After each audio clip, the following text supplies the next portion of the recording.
So 2 weeks ago, Mark Chapman gave a lecture called When the Church Was the Head of Society. I think lots of you were there, the 1950s in Wilford and Bailey and Montague.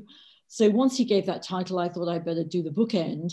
So I'm going to talk about when the church fell behind society. I think it's advertised as from the 1980s to today, but I'm actually going to talk about essentially 1979 to about 2004, to be precise. And then you can all take up the story in Q&A. But I am going to talk a little bit about the 60s in the ways that perhaps Mark didn't get a chance to, or as a recap of some bits, because I think it's important to understand, to sort of remember what some of the things that happened in the 60s that in a way created the foundations for the type of society we have today. So in England, this was from Harold Macmillan's government in 59, actually, through speeding up with Harold Wilson's Labour government in 64 under his Home Secretary Roy Jenkins. A huge range of liberal laws came into force. The Obscene Publications Act 1959 protected works of science and literature from prosecution for obscenity. The next year, gambling and drinking rules were relaxed. The death penalty was suspended in 65 and abolished in 69. Of course, male homosexuality was decriminalized in 67, and in the same year, there was an extension of grounds for abortion. This is also a period of continued and increased immigration. And indeed in 65, the Race Relations Act comes in, which is essentially against hate speech. And then there are cultural events and political events. The Profumo affair, of course, is in 63. And there's a whole sort of new satire on television, right? There's, that was the week that was. There's the Beyond the Fringe, which goes to Edinburgh. Private Eye gets started in 61. So all of that's about the establishment no longer being sacrosanct, I think. There's a kind of a sense in which you can now make fun of the establishment. And you can also challenge it. So student power is huge. The Berkeley Free Speech movement. Paris in 1968, of course, was a student-led revolution, really. And then, of course, really importantly for our story, all kinds of liberation movements, civil rights, Black Power, feminism, and the gay liberation movement, of course, with Stonewall in June 1969. So obviously, you know, these are the building blocks that kind of over the 70s and 80s begin to bed down. The attitudes begin to change more and more. So I want to start the story in the 1980s. And some of you may have read Linda Woodhead and Andrew Brown's book, That Was the Church That Was, which of course is also a play on That Was the Week That Was satirical program from the 60s. The title of that book, the subtitle especially, How the Church of England Lost the English People, speaks in a way to the title of my own lecture tonight. And this is how they open the book. In the autumn of 1986, the Church of England was still run by men who smoked pipes. Archbishop Robert Runcie stood out as rather dandyish among them because he didn't smoke and because he liked his spectacles to have light metal frames instead of the weighty, emphatic dark frames that most bishops wore to read and which gave a deliberative emphasis to their pronouncements. I please would like you to note that I am now wearing, I'm wearing substantial frames in order to, deliver my pronouncements. But seriously, I think, they're saying something here, which is something that Mark Chapman said a couple of weeks ago, that a certain kind of Church of England religion was in a way being threatened and even coming to an end. Mark called it BBC religion, I think. It's the decline of a certain kind of establishment Anglicanism that just was, right? It was spread across the country through the parish system. It was what Woodhead and Brown describe as a societal church, one which sanctified and drew strength from the everyday lives of the people. The vicar was a part of society like the squire, the doctor, or the milkman. You didn't have to be a member of the church to acknowledge this any more than you have to be ill to know what a doctor is for. Great story that illustrates it for me is my dear friend Vincent Strudgick. Some of you will know him as a parish priest in the 70s in Sussex. He would get up every morning, ring the bell, say morning prayer, and go to the newsagents for his newspaper. One day he didn't feel very well, so he didn't ring the bell and didn't say morning prayer, but he felt a bit better later on, and he went to collect his newspaper, and the newsagent ticked him off and said, why didn't you ring the bell? And why didn't you say morning prayer if you're well enough to come and get your newspaper? The point being, he said, that you say morning prayer for all of us. That's one of your roles. So there's a kind of integration, even if that, even if that newsagent never went to church or only at Harvest Festival and at Christmas, he had a sense that the vicar was a part of the fabric. And I think since the 1980s, the Church of England has increasingly moved to the model of the gathered, or what I call it gathered, Woodhead and Brown call it the congregational church. So a model of church which has a clear distinction between the members of the church and the rest of society, and that distinction is made in terms of salvation and piety. Sometimes I think of it as church as the special club model, rather than the church that is got a very open doors model. So discipleship is obviously the form of mission for this kind of model of church, rather than porous boundaries and open doors. And the latter, of course, is still exemplified by cathedrals. Both models feed off society, but in completely different ways. Societal churches are sustained by the belief that they are supportive of, upholding, and totally integrated in society, whereas gathered churches feel they are in conflict, and righteously so, with society. So that sort of preamble is by way of saying a couple of things that I think are important when we think about the church and sexuality, because there's this kind of idea that held up by many conservatives, that here's this unchanging church, and this terribly naughty society changed everything. Was very naughty and bad, and you either resist it, which is the right thing to do if you belong to that particular type of church model, or you embrace it and you dilute the Christian message. It's a very crude sketch I've just drawn, but the reason for it is because I want to remind us that it's not just society that has changed in this period, but also the church. So the church has really changed quite dramatically over the last few decades. I want to say that tradition is never fixed, it's always dynamic. That's why I never use the term traditionalist. And secondly, the way the church has changed has indeed, of course, been in reaction to the changes in society as past hierarchies began to crumble, and people previously who had little voice began to articulate their identities and create substantial and increasingly visible communities. So there's a kind of sense that institutions have been are much weaker, and I think that's absolutely true. But at the same time, we often don't take account of the fact that many subjugated, previously quite voiceless groups have created important communities, and that started with the kinds of liberation movements in a significant way in the 60s. If you read, oh, I'm going to have a senior moment on the camera and it's being recorded. I'm so sorry. I'll come back to that point later. Right. So, obviously, different strands within the church responded to these changes very differently, as I've said. So if you just think about the 60s, obviously a kind of societal church model is illustrated by things like John Robinson's Honest to God, Soundings, the Cambridge publication by Alec Vidler and people, in which Harry Williams very famously wrote about sexuality, emphasizing love rather than the law, acceptance rather than guilt. And then the opposite response, obviously, is the gathered church model, and you need to resist these changes and shore up lines of argument against them, using usually certain parts of scripture to make your arguments.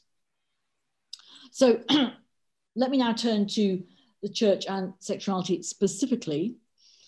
And one way in which the church as a whole has responded to these changes in society has been with a series of reports. That's true both for the ordination of women and for homosexuality. I'm going to talk about homosexuality mostly, and that's the word I'm going to mostly use because it's the word used mostly in the period I'm talking about. So in that sense, LLF is the last in a long, long line of reports and calls for dialogue. Most of these reports have been accompanied by calls for dialogue. I'm going to make a complete confession right now that I don't know much about LLF because I was living in the US when the process started.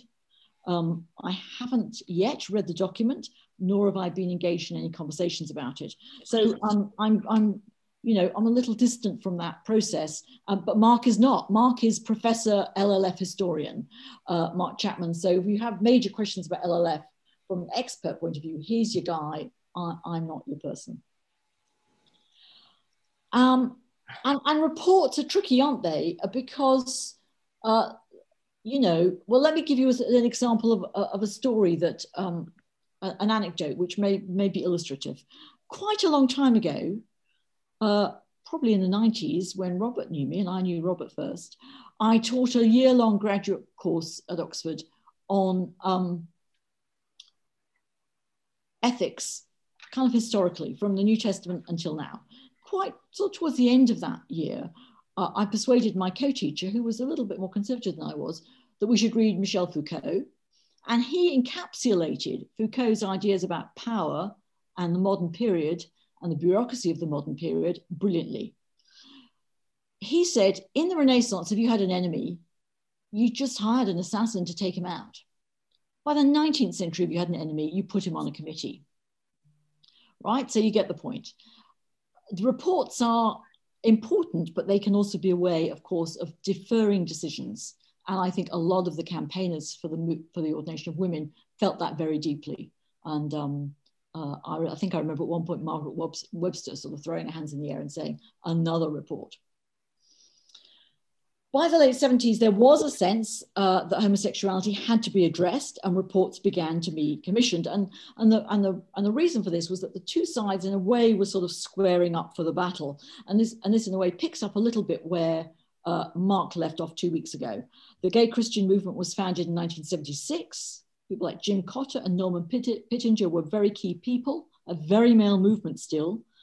It produced various pamphlets and articles. In the wider society, this is a moment when the gay news has become well established. And then on the other side, there's Mary Whitehouse, who loved prosecuting gay news. The Nationwide Festival of Light, which Mark talked about, a kind of campaigning group in the 70s. And I think very important for our story, the emergence of evangelical leaders of a new and I think different kind. I'm thinking of David Holloway, the vicar of Jesmond in Newcastle, who would go on to found Reform, for example, very different from an earlier type of evangelical leader, such as John Stott. So the first two reports commissioned, and I'm afraid I'm going to talk quite a lot about reports now, which is not super exciting, but I'll try and integrate the dull bits about the reports with some exciting bits, if I can. So the first two reports commissioned, they were commissioned by the Church's Board of Social Responsibility. And notably, they were both regarded as too liberal and didn't see the light of day. So in 1979, or not much of the light of day, in 1979, a report was produced called Homosexual Relationships, a contribution to discussion. And the chair of that was the then Bishop of Gloucester. And college principals were a bit of an impetus for this report too. Heterosexuality is the norm and ideal, but there is a sense in which this report does try to say, maybe our knowledge, and it runs through scripture in a standard way and says the Bible does condemn homosexual relationships, but it does begin to ask whether perhaps we are in a different place from the writers, for example, of the New Testament documents. That in some cases, compared with the New Testament, they say, of the homosexual and his condition, homosexual relations might be genuine expressions of love as other human relationships. That's part of a quote. And it therefore asks whether, in the divine order, homosexuals, I'm still deliberately using that language, might be able to fulfill the sexuality which is theirs.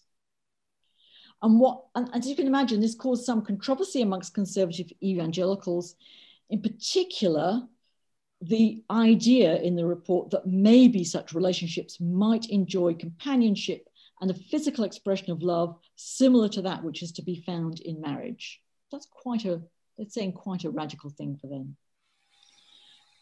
What the report did do was retain the don't ask, don't tell policy for clergy. So a kind of old-fashioned discretion is still important. Bishops are told not to ask their clergy about their sexual orientation. Evangelicals like David Holloway and indeed Michael Green condemned the report. And then on the other side, of course, people like Jim Cotter thought it was somewhat patronising and didn't go far enough. Graham Leonard, the then Bishop of London, had in fact commented that they would be shot at from both directions. The report was received in synod, debated, speeches pro and con, but they didn't really reach any conclusion. And as a result, the report was not really sort of widespread. But it was clear that there was the beginnings of the hardening of attitudes. So they did commission, another report. In 1986, a standing committee of the House of Bishops asked the Board of Social Responsibility to set up a working party, quote, to advise the House of Bishops on homosexuality and lesbianism. Women get a look in on this one. This working party was chaired by June Osborne, who was then the vicar of Old Ford. She's now the Bishop of Llandaff, the former Dean of Salisbury. And the group included some important people like Malcolm Johnson. And the tone of the report is really different. They stated at the beginning, we will be listening to homosexual people and the choices they make. We shall do this in two ways. First, by a series of personal stories which are rooted in actual life histories. Second, we have set out the range of options with which Christian homosexual people are struggling as they seek to make sense of their lives as Christians.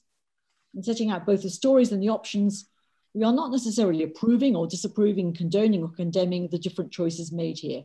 We are simply setting out the experiential facts, the realities which responsible Christian moral reasoning is dealing with. We're also trying, however disturbing people might find these facts to be, to ensure that the discussion faces up to what actually happens, end of quote. On the basis of these facts, the report suggested the church should be more welcoming to, quote, homosexual people. And it said, radically for the day, homosexuality is about homosexual people. Amazing, huh? We should never lose sight of the painful and stressful journey many homosexual people have to make in the church and society with little understanding from either. The report called upon bishops to affirm the Catholicity and inclusiveness of the church and told the bishops that they had an important role in helping the church live with unresolved issues. Let me highlight that. The bishops were instructed to help the church live with unresolved issues. The way to resolve the conflict and tension between the groups, it said, is not by the exclusion of one or more minority groups. We have been very conscious, said the report, of the poor experience of the church encountered by many homosexual people. The bishops, as the chief pastors of the church, have a particular responsibility to set a tone of welcome and acceptance in these matters. Okay. Ahead of many reports that came after it in some ways, the church didn't allow the report to be published. So I ask you now, what if it had? I quoted somewhat from the report for two reasons. First, to ask how things might have been different if this course had been taken. And secondly, I think to acknowledge that there are people who've been working in the church for a very long time, arguing for a different path within the structures of the church. And one should always do a shout out to those people. So I'm going to give a shout out to June Osborne, who was really trying to lead the way then. The report was finally published in January 2012. One reason that the report, with its conciliatory wish to move beyond fear and be more pastorally sensitive and listen and take the facts seriously, one reason it wasn't published was that a new and much more hostile atmosphere had emerged even before the report was completed. The Oak Hill trained evangelical Tony Higdon, who was a vicar in South Essex and had previously attacked David Jenkins, the Bishop of Durham, now turned his attention from David Jenkins to homosexuality and introduced a private members' motion into General Synod, which did indeed gain enough signatures to be debated in November 1987, and which he introduced with a rather inflammatory speech about immorality among the clergy. The resolution had three key points. Number one, that sexual intercourse should happen only between a man and a woman who are married to each other. Number two, that fornication, adultery, and homosexuality are sinful acts in all circumstances. And number three, that Christian leaders are called to be exemplary in all spheres of morality, including sexual morality, as a condition of being appointed to and remaining in office. There was no call for dialogue or listening. I don't think anyone expected the resolution to pass, but after it had been somewhat modified, it did by 403 votes to 8 with 13 abstentions. I mean, that's pretty huge. Many people now see it as a turning point in the Church of England, a triumph of a certain kind of evangelicalism. The Osborne report commented on the Higden resolution because it was produced after the Higden resolution. Quote, "You would expect us to regret that such a debate took place when a piece of work such as this was already in hand. We regret much more the sense of isolation it engendered in many homosexual people and the climate of distrust it created." So just want to remember the context. It's the 80s, it's the height of the AIDS crisis, which of course reveals that society itself is still highly condemnatory in many ways, even 20 years after the decriminalization of homosexuality. And of course, many churches are deeply, and individual Christians are deeply condemnatory of gay men who are suffering. When I went to Grace Cathedral, I had really been to be the dean in San Francisco. That cathedral had been a sort of standout place in a way for saying we must do pastoral care. And I think at the height of the crisis in San Francisco, it was doing about 100 funerals a week, which was pretty extraordinary. I was the first place to hold any kind of seminar or colloquium or conference, the first religious place on AIDS. And it now, as some of you will know, has an interfaith AIDS chapel with a very beautiful altarpiece by Keith Haring, who died 2 weeks after the gift was given to the cathedral from AIDS. And then, of course, in England and society, there is Thatcherite Britain. There's a prime minister who says there is no such thing as society. You can imagine that is threatening to the societal church model of the traditional established church. There's a new emphasis on the individual. There's real differences with that Thatcherite government about the Faith in the City report and certain bishoprics and appointments. Autumn 1987, there's the Crockford's preface scandal, which is, some of you will remember, one of my predecessors at New College, Gary Bennett, wrote the preface anonymously, as prefaces were always written, absolutely skewering Robert Runcie, and indeed the church in general initially denied that he'd written it, and then once the journalist hounded him, very sadly committed suicide. But it was a really terrible moment for the church for all kinds of reasons. So the church itself is not in great shape. It's getting shaky in all kinds of ways. And society is not, the kind of government that's around at the time is not necessarily friendly to the church as it existed then. So if you remember the Andrew Brown and Linda Woodhead book, remember that they started in 1986 with Robert Runcie, and it's just before the Higden debate. It's before the Crockford's preface scandal, and it's before a pretty liberal Archbishop, Robert Runcie, is changed over to an evangelical bishop, Carey, in 1991, Archbishop Carey. So after all of that, those two reports that couldn't really be released or weren't released, the bishops decided they had to take charge of the narrative, and in 1991 produced a short booklet called Issues in Human Sexuality. And I'm not going to go over that in great detail because I'm assuming that at some point you've probably read it. It did, I think what I want to say crucially is that it called for further dialogue and discussion, and George Carey, by then Archbishop of Canterbury, very new Archbishop of Canterbury, wrote in the preface, "We do not pretend this to be the last word on the subject." And the reason I say that is because of what happens to Jeffrey John later. So just remember that. We do not pretend this to be the last word on the subject. And indeed, debate and discussion about that document were in many ways invited. But as you will all know, despite that, in some ways, the basic kinds of tenets of that document have come to be seen as the church's definitive statement on homosexuality. First of all, it introduced that strange phrase, human sexuality, which I think someone else commented on in Mark's lecture. Isn't it just sexuality? It's been used ever since as a peculiarly kind of Church of England thing. And most significant, perhaps, it reintroduced a distinction between clergy and laity that had been erased when the Reformation allowed the marriage of clergy. So the document maintained it was acceptable, though certainly not ideal, for gay and lesbian lay people to enter into same-sex monogamous relationships, though these could not be blessed in marriage-like services in church, but not permissible for clergy to do so. And different iterations of that have kind of continued. So now clergy can be in partnerships as long as they adhere to the celibacy rule in this pamphlet, and they can have civil partnerships, but they can't be married. So still there is the same distinction existed in slightly different detail between clergy and laity. It came to be that issues was not going to be challenged and wasn't to be challenged, despite the fact that the Archbishop of Canterbury put, this is not the last word on the subject.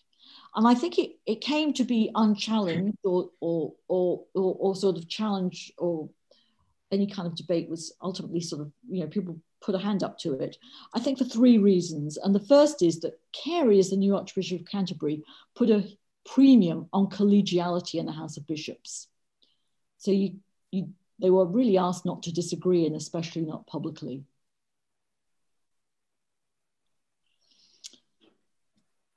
Secondly, in the absence of any further document over the next decade, it acquired a sort of definitive status.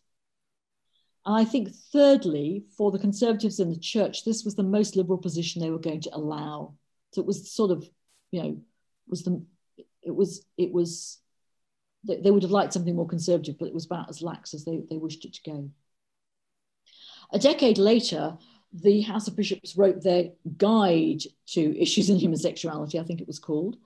And it was quite clear that this line, the line that had been drawn in issues, was going to be held. I was brought in at the 11th hour by the chair of the committee, Richard Harries, who was then the Bishop of Oxford, as a theological and historical consultant. Also, I suspect, to bring some balance to the group. It was very clear to me that this distinction would be held.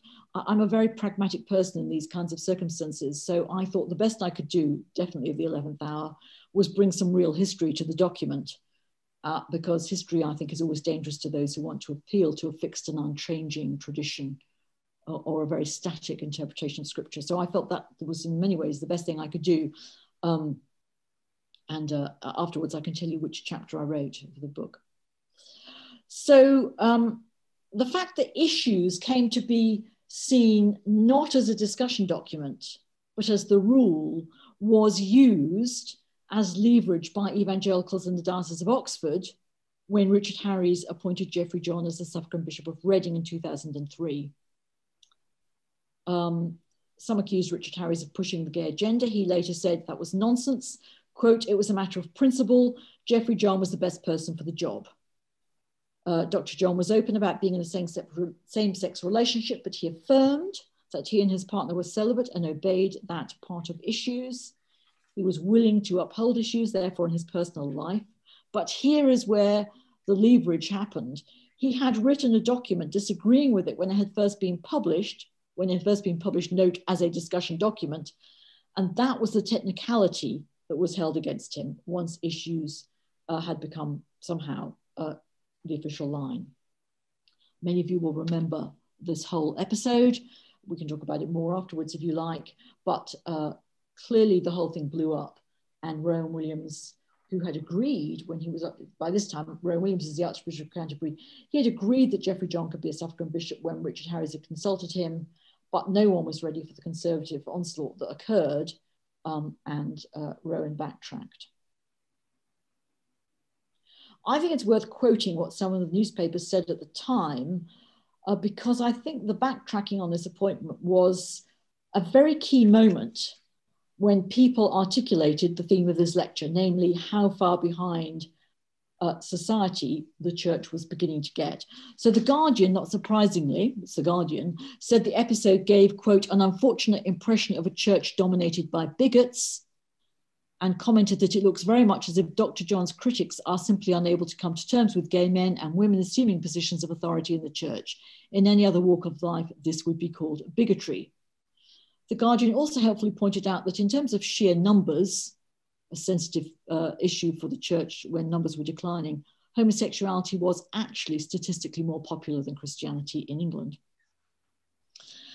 Andrew Brown in The Independent said, in 1987, when the row over gay clergy really started, and he was referring to Tony Higdon, the Church of England was far more tolerant than the tabloid press.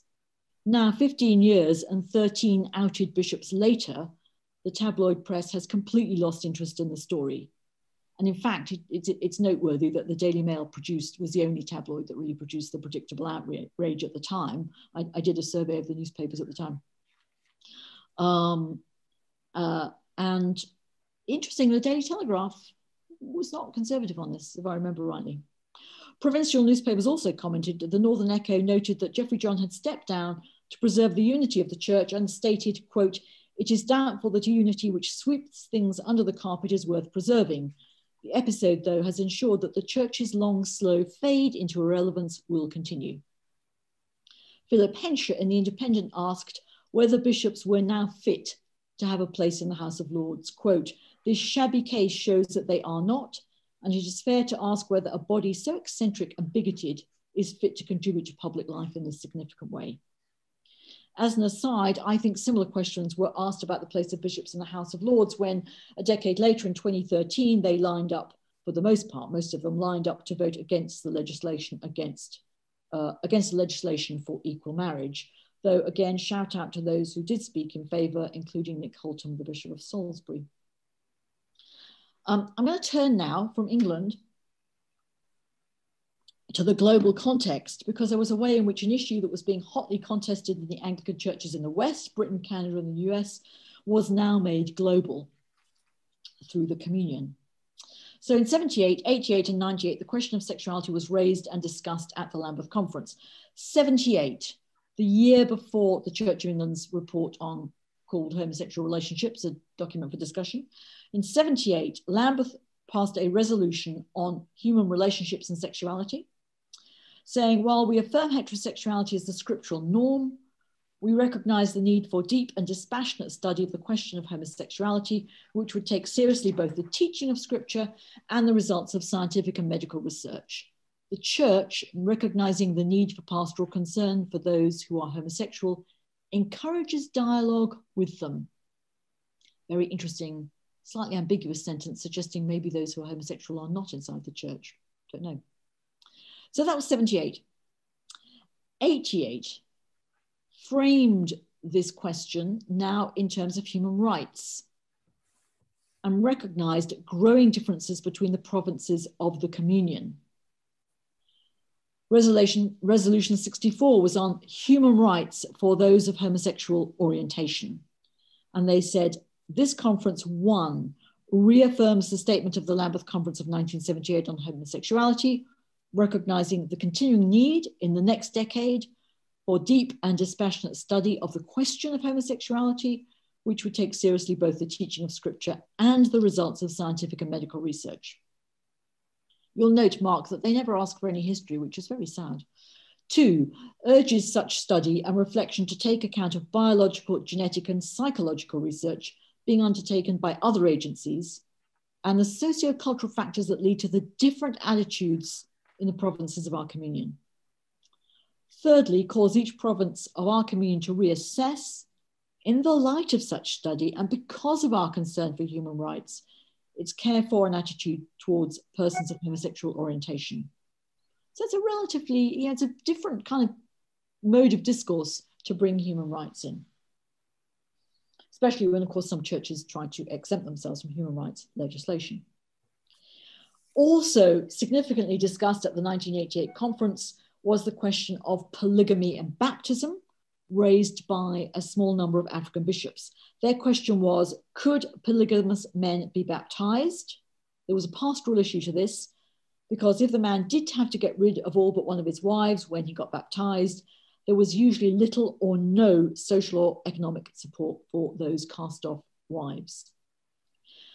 The Lambeth Conference decided this was a culturally specific issue to be dealt with by those provinces that it affected, rather than something to be decided upon by the whole Anglican communion. The conference allowed polygamous men to be baptized under certain conditions and, crucially, according to, quote, the consent of the local Anglican community. So the cultural specificity of polygamy was recognized, rather than condemned by other bishops who would have not tolerated it in their own provinces. Meanwhile, in the West, especially in North America, there was increasing toleration, I use that word rather deliberately, of, and in some quarters even respect for, gay and lesbian people in broader society, and some Anglican dioceses began to ordain openly gay and lesbian people called to priesthood, some in monogamous same-sex unions, some out about sexuality, some celibate. And some parishes and chapels began, at least informally, to bless same-sex unions. These actions were usually the outcome of pretty long and careful discussions at the parish or diocesan level. When, in my first period of being in America, I was a graduate student in California and attached, I was at UC Berkeley, but attached to the Anglican seminary there. And we had many very, very long and careful dialogues about all this kind of stuff. That was in the late 80s and early 90s. So when the 1998 Lambeth Conference came around, the US and Canadian bishops, I think, well, some of them have said this, I think were hoping, perhaps even expecting, that the ways in which they had dealt rather carefully with homosexuality in their provinces, in their dioceses, in their local churches, essentially would mark it out as a local cultural issue that they could sort out. It wasn't going to have to be something that would be worldwide. And some of them actually said, this is what we did about polygamy at the 1988 conference. But as you will all know, quite the opposite happened. And what 1998 Lambeth did was make homosexuality the global-wide sexuality or sex issue, right? The communion-wide issue. So the debate about sexuality at Lambeth, I was not there. Maybe some of you were. I was in Oxford at the time. I just newly ordained as a curate, like Robert then. But we all watched with some horror at the intemperate language and indeed the intemperate actions of some participants, and they created enormous newspaper headlines. And as many of us will remember, a lot of pastoral work on the ground. People were deeply distressed, at least in my parish in Oxford. And the climate in which this took place was one that didn't encourage mutual understanding or very careful listening. The Archbishop of Canterbury, Carey, took a stance at one point, which I think was not helpful. The most notorious incidents caught on camera by the ever-present camera crews was the encounter between Bishop Emmanuel Chukwuma of Emuga in Nigeria and the Reverend Richard Kirker, who was then the coordinator of the lesbian and gay Christian movement, when the bishop told Kirker that Leviticus decreed the death penalty for homosexuality and then attempted to exorcise the homosexual demons from him. It was quite a moment, and Kirker made a very civil reply, which was noted by the many television viewers. Resolution 110 was much more conservative than the other two Lambeth resolutions that I've quoted. Most famously, it rejected homosexual practice as incompatible with scripture and declared it could not advise the legitimizing or blessing of same-sex unions, nor ordaining those in same-sex unions. The earlier clear injunctions to engage in dispassionate study of the question of homosexuality, including the study of relevant medical and scientific literature, was largely omitted, and the authority of particular scriptural passages was given primacy. Yes, the call for further conversation and education was maintained, and there's a little subsection C of the resolution does try to keep the door open to future dialogue. It stated, this is a quote, that this conference recognizes that there are among us persons who experience themselves as having a homosexual orientation. Many of these are members of the church and are seeking the pastoral care, moral direction of the church, and God's transforming power for the living of their lives and the ordering of their relationships. Note all this language. That's not in the quotation, that's me commenting. This is the quotation again. We commit ourselves to listen to the experience of homosexual persons, and we wish to assure them that they are loved by God and that all baptized, believing and faithful persons, regardless of sexual orientation, are full members of the body of Christ. In fact, what really shocked a lot of people was that very few bishops had taken any time to listen to any gay and lesbian Christians. again, lesbian was the language of the 90s, that's why I'm using it, they didn't take time to hear their experience or points of view. And when they did, it was mostly at voluntary side meetings, not as part of the main conference. There was obviously a great deal of concern about this afterwards.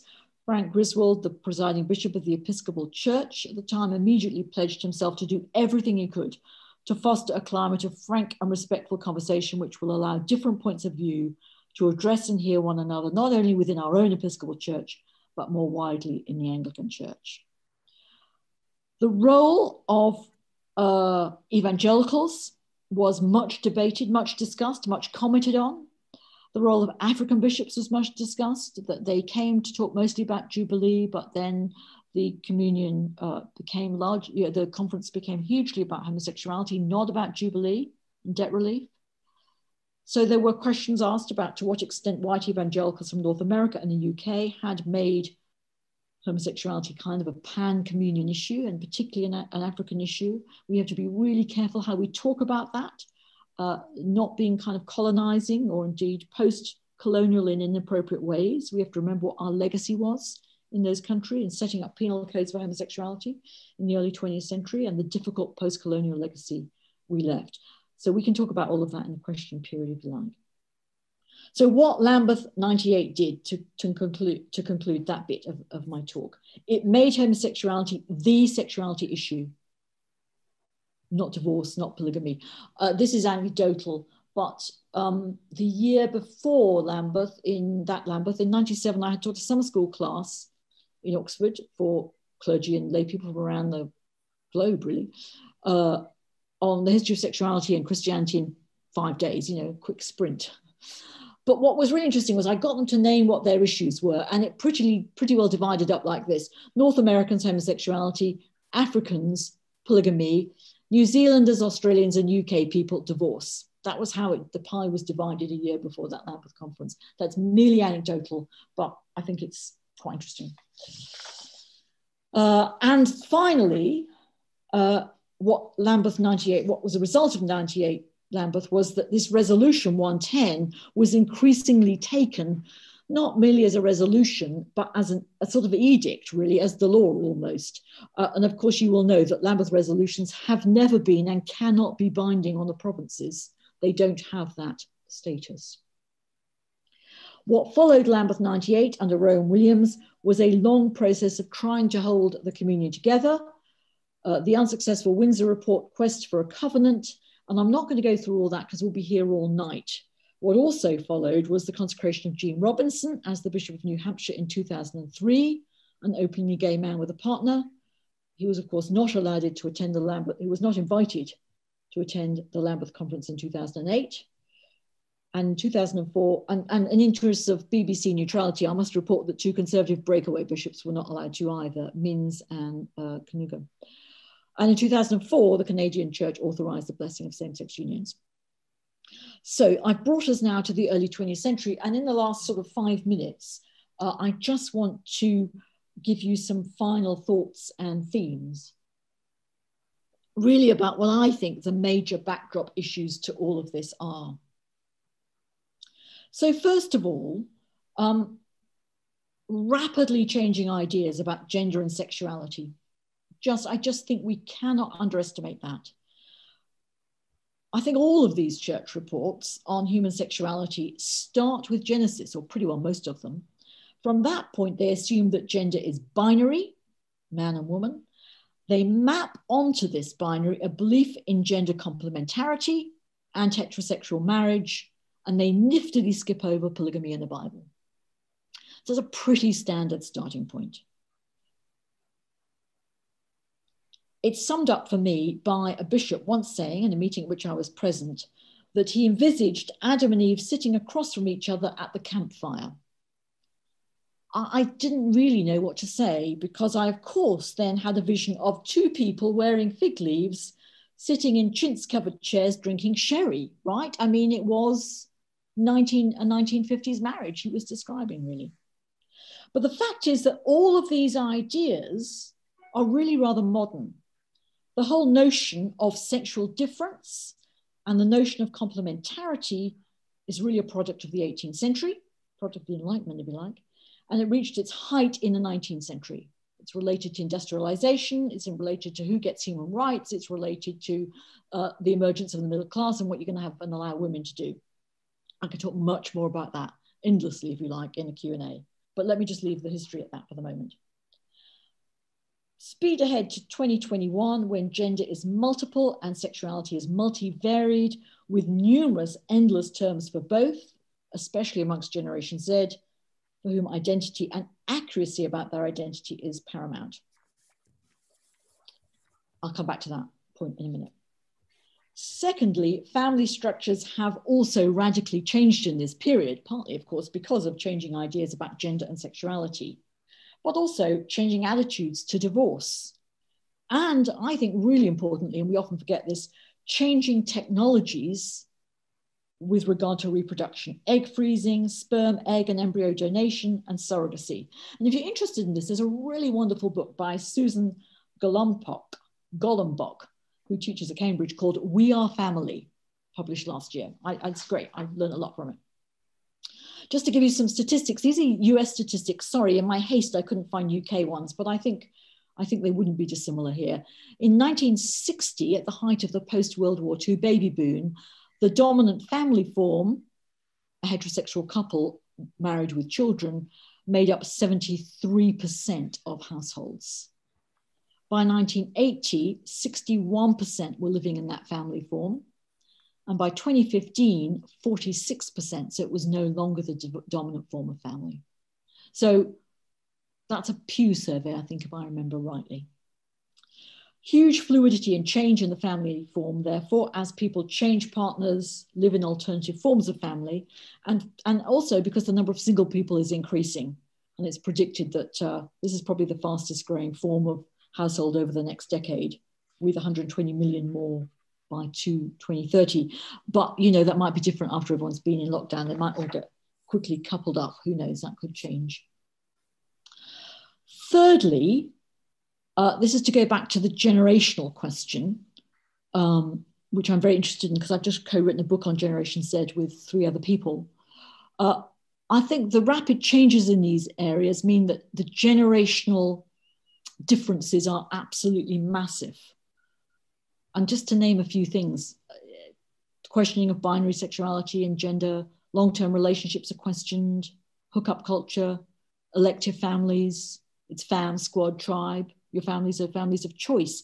Used to be that families of choice were a gay and feminist thing, right? It's now spread to pretty well all of Generation Z. And this is all exacerbated by the internet. Everything has changed by the internet. If you were born in 1995 or after, which I'm sure some of you on this were, then you've never known a world without the internet. And the scale and speed of change is enormous. And the modes of communication are significantly different. We're all getting up to speed with this because of the pandemic, but you know, people born in 1995 or after, they have a seamless online and offline life. It's just seamless. And the other thing that's important, I think, for our conversation is that the internet means you can always find someone like you, right? It's at the end of an app or a website. If you were gay in the past and lived in a little village in Staffordshire, you probably had to go to the big city to find someone else who was like you. Now you don't need to travel. You can do it from the comfort of your own sitting room. I have another point. Yeah, final point. That's the point about so those were, I think, the sort of change has been so rapid and we sometimes forget, and driven by many different kinds of social, biological, technological changes. Finally, I want to bring it back perhaps to LLF, which I don't know much about, as I've already confessed, because most of these church statements and documents call for dialogue, but the experience of many LGBTI people in such dialogue groups is not necessarily good. So we might want to think about what do we need to make it safe to participate in those conversations or not. I have 5 thoughts. 1, it does have to be dialogue and not debate. The minute it gets to debate, you've sort of lost it. So it has to be mutual speaking and listening. Secondly, what's the goal? If the goal is agreement to a set of statements, then the game is over before it started. If it's an acceptance of diversity, then you have a chance of it being okay. Thirdly, a safe and appropriate environment with monitors who will ensure that remains. You can't just leave it usually to the crowd. 4, whose voices are heard, and are all voices equal? And should all voices be equally heard in this context? Or do some previously unheard and marginalized voices need more time? So I think what I'm asking, are we going to have equality or equity in those dialogues? 5, and finally, my last word, we must be willing to learn from those outside the church. Those outside the church because it's rejected them, those outside the church because it's simply not on their radar screen, viz. The majority of Generation Z, and those who are experts in areas that we really need to learn about. That's my final statement. Thank you.